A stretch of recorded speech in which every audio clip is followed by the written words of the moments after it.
Bismillahirrahmanirrahim. Assalamualaikum warahmatullahi wabarakatuh. Saya atas nama Sari Linda akan menjelaskan materi yaitu mata kuliah Sistem Informasi Geografi, yaitu materi tentang tipe sumber data. Dalam bidang Sistem Informasi Geografi terbagi atas dua tipe sumber data, yaitu data primer dan data sekunder. Yang pertama, data primer, yaitu data yang diukur langsung dengan survei, pengumpulan data lapangan, dan serta penginderaan jauh. Data primer tidak bisa melakukan observasi terhadap distribusi spasial pada wilayah yang akan kita pelajari secara keseluruhan, sehingga kita perlu melakukan pengambilan sampel. Jadi, tujuan pengambilan sampel yaitu dengan melakukan pengumpulan data pada lokasi kajian yang dapat memberikan gambaran atau representatif tentang lokasi tersebut. Selanjutnya, ada beberapa jenis pengambilan sampel. Yang pertama, random sampling, yaitu semua lokasi dapat dijadikan tempat pengambilan sampel. Yang kedua, systematic sampling, titik pengambilan sampel yang diletakkan pada interval yang teratur. Yang ketiga, stratified sampling atau stratifikasi sampel, yaitu titik pengambilan sampel yang lebih banyak diletakkan pada area dengan perbedaan variabel yang lebih tinggi.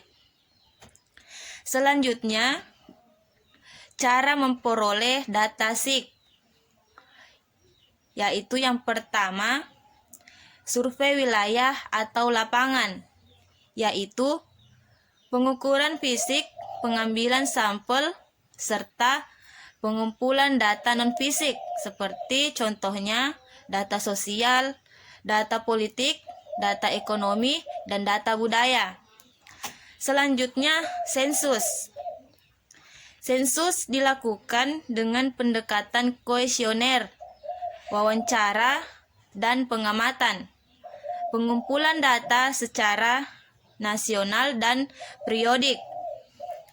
Selanjutnya, statistik, yaitu merupakan metode pengumpulan data periodik atau per interval. Selanjutnya, tracking, yaitu merupakan pengumpulan data secara periodik untuk tujuan pemantauan atau pengamatan perubahan. Selanjutnya, penginderaan jauh atau remote sensing merupakan ilmu dan seni untuk memperoleh dan mendapatkan informasi suatu objek, wilayah, atau fenomena melalui analisis data yang diperoleh dari sensor pengamat tanpa harus kita berkontak langsung dengan objek tersebut, dengan wilayah maupun fenomena yang akan kita amati. Baiklah, selanjutnya survei wilayah, di mana merupakan teknik riset dengan memberi batas yang jelas atas data pengumpulan data primer berupa penyelidikan atau peninjauan yang berupa memberikan pertanyaan-pertanyaan kepada responden. Yang selanjutnya, prasyarat pelaksanaan survei wilayah terbagi atas dua, yaitu prasyarat internal dan prasyarat eksternal.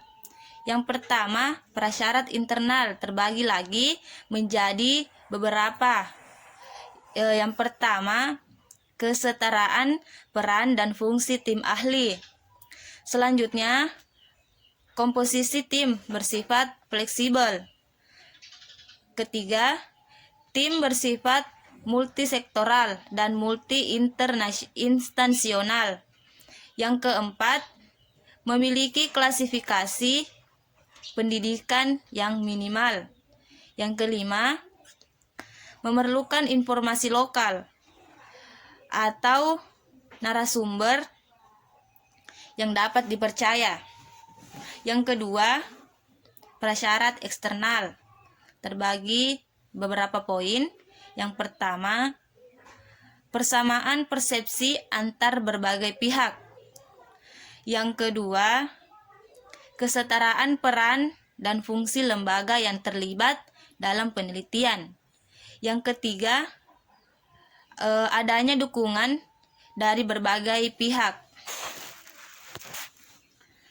Selanjutnya, tipe sumber data yang kedua, yaitu data sekunder. Merupakan data pendukung antara lain hasil dari pengukuran lapangan, data institu, hasil sensus, data titik ikat atau ground control point, data instansi pemerintah ataupun dari pihak swasta yang bergerak di bidang pemetaan atau komersil. Selanjutnya, metadata, yaitu data mengenai data. Pada umumnya, dalam metadata terdapat beberapa bagian. Yang pertama, yaitu teknik yang digunakan untuk mengumpulkan data. Yang kedua, histori dari data. Yang ketiga, akurasi dan standar pengukuran. Yang keempat, terdapat pada data spasial maupun pada data atribut. Selanjutnya, dalam sebuah penelitian, data sekunder pada umumnya tidak difungsikan sebagai data utama, melainkan hanya sebagai pendukung dari data-data sebelumnya. Data ini biasanya digunakan untuk mendukung kredibilitas dari data primer yang sudah dikumpulkan sebelumnya. Namun, tidak sedikit pula penelitian yang murni hanya menggunakan data sekunder saja, melainkan juga menggunakan data primer, karena antara data sekunder dan data primer harus saling mendukung antara satu sama lain.